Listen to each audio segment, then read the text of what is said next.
Have you ever felt like a convenience rather than a person? You are the first one people call when their world is falling apart, but the last one they remember when the sun comes out. You've sacrificed your sleep to listen to their problems. You've cancelled your dreams to fix their mistakes. And yet, when you lay your head on the pillow at night, you feel a hollowness that no amount of thank you can fill. Ready to stop pleasing everyone else and finally choose yourself? Hit subscribe. Let's discover the power of no in this story.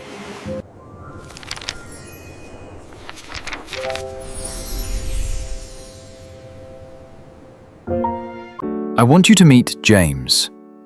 James lived in a coastal town. He wasn't a doctor or a king, but he was the town's fixer. If a neighbor's boat had a leak, James was chest deep in the water. If a friend was moving house, James was the one carrying the heaviest crates until his back screamed. James's motto was simple: if I can help, I must. But look closer at James's life. His own small cottage was crumbling. The paint was peeling. His pantry was often empty because he'd given his last loaf of bread away, and his eyes were always rimmed with red from exhaustion. One evening, a massive storm surged from the ocean. The town scrambled. James spent 6 hours in the freezing rain helping his neighbor, Marcus, board up his windows. By the time James returned to his own cottage, the tide had risen. His front door had been blown off, and his most precious books, his only source of joy, were soaked in salt and mud. He stood in the wreckage of his own life, shivering, while the lights of Marcus's warm, protected house glowed brightly next door. Marcus didn't even check on him.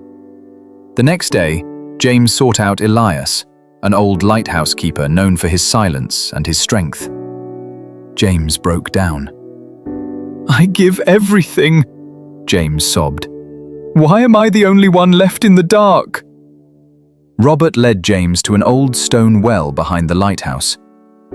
"James," the old man said, "kindness is like water, but even the deepest well has a bottom. You have been letting the whole town lower their buckets into your well all day and night. Now, look down. What do you see?" James looked.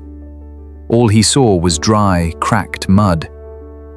"When the well is dry," Robert whispered, "even the person who loves the water will walk away to find another well.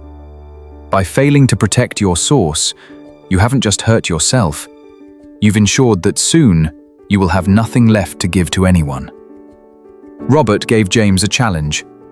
For 1 month, your yes must be earned and your no must be honored. The test came quickly. The very next morning, Marcus, the man James had helped during the storm, knocked on his door. "James, my boat needs a new coat of varnish before the tide goes out. Come help?" James looked at his own broken door. He felt that familiar itch to be the good guy, but he breathed. "Marcus," James said firmly, "I cannot. My own home is in ruins from the storm. I need today for myself." Marcus frowned. "But you always help. Don't be selfish, James." That word, selfish, stung like a bee. But James didn't flinch. "It isn't selfish to finish my own work, Marcus. It's necessary." James spent that day fixing his door. He felt a strange spark of energy. The next day, he dried his books. The day after, he painted his walls. At first, the town was annoyed. They whispered that James had changed.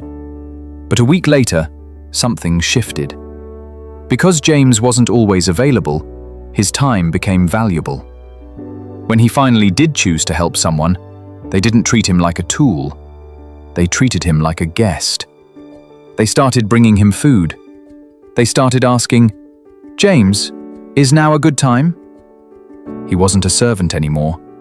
He was a man with boundaries. If you take one thing from James's story, let it be this: a bridge that lets everyone cross but never gets repaired will eventually collapse. Self-care is not a luxury. It is your responsibility. Boundaries aren't walls to keep people out.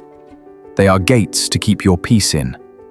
Stop being the person who saves everyone else's garden while yours is dying of thirst. Don't let the motivation end here. Like and share this video to spread the message. Subscribe and hit the notification bell so you stay connected and never miss out on the wisdom we share here. Until next time, take care.